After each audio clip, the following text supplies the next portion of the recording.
the hell are you talking about? I was blessed with a strong mind. That's something that you have to develop.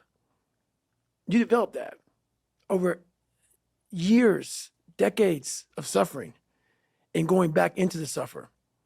That's why a lot of people who graduate Navy SEAL training, they want to know, like, I talk about it very openly all the time.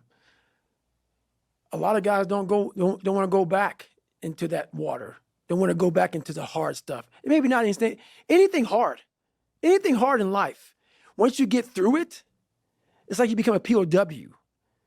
Like, how many POWs want to go back to POW camp? None. When something sucks so bad in life, this is on this that we're talking about now, very few people want to go back. There's so much in you that God or wherever the hell you believe in, or if you're an atheist, in you, that you have not unlocked, that you walk around with this gorgeous wife or great husband and all this money. You're like, God, I feel like I'm missing something. Yeah, because it's about 75% of you is still fucking in there. Still chained up because you just didn't want to find your willpower. Didn't want to find your soul, your will, your heart, your determination, your guts, your courage. And what that looks like, it looks scary. Like your little scary lab I went in. Scary. To wake up every day and say, I'm stupid, but I want to figure out a way to be smarter. Versus saying, man, most people are missing something because they don't know who they are. They never examine themselves. They've never done this experiment on themselves. The lab rat, we're all lab rats, but you're also the scientist. Most people are missing something because there's so much trapped in there. Yeah, because it's about 75% of you is still fucking in there. Still chained up because you just didn't want to find your willpower. Didn't want to find your soul, your will, your heart, your determination, your guts, your courage. Scary to wake up every day and say, I'm stupid, but I want to figure out a way to be smarter. It was a fucking little pinhole.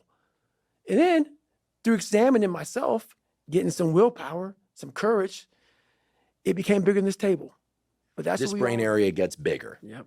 Now, here's what's especially interesting about this brain area to me. The anterior mid-cingulate cortex is smaller in obese people. Mm-hmm. It gets bigger when they diet. Mm-hmm.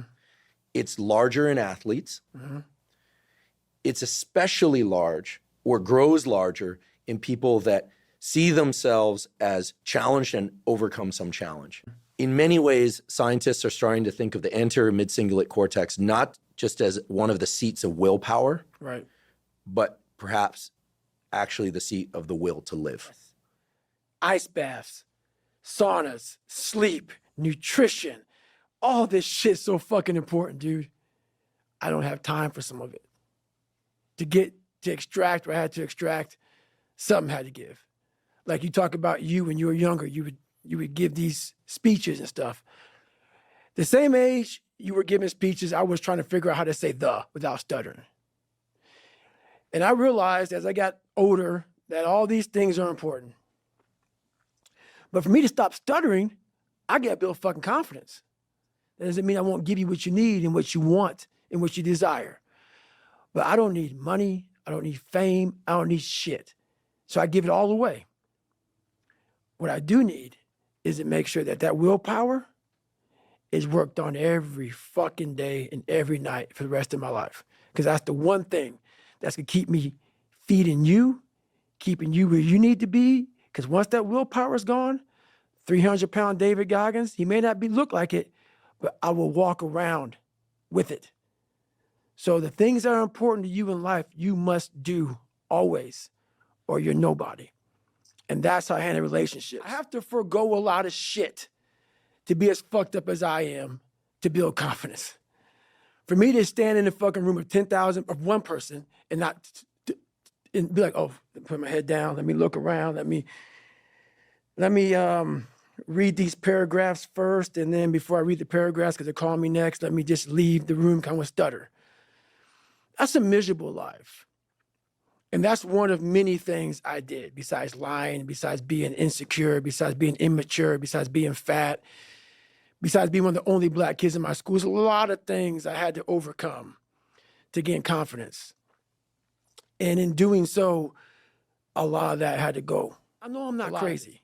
I know what I had to do to get where I had to go. People look at it as crazy because they're people that just, if you can't imagine yourself doing something, the person that's doing it is crazy. Because in your mind, the logic behind it, it doesn't compute. Therefore, you have to give somebody a title. And the title for me is usually, he's crazy, he's this, he's that. No.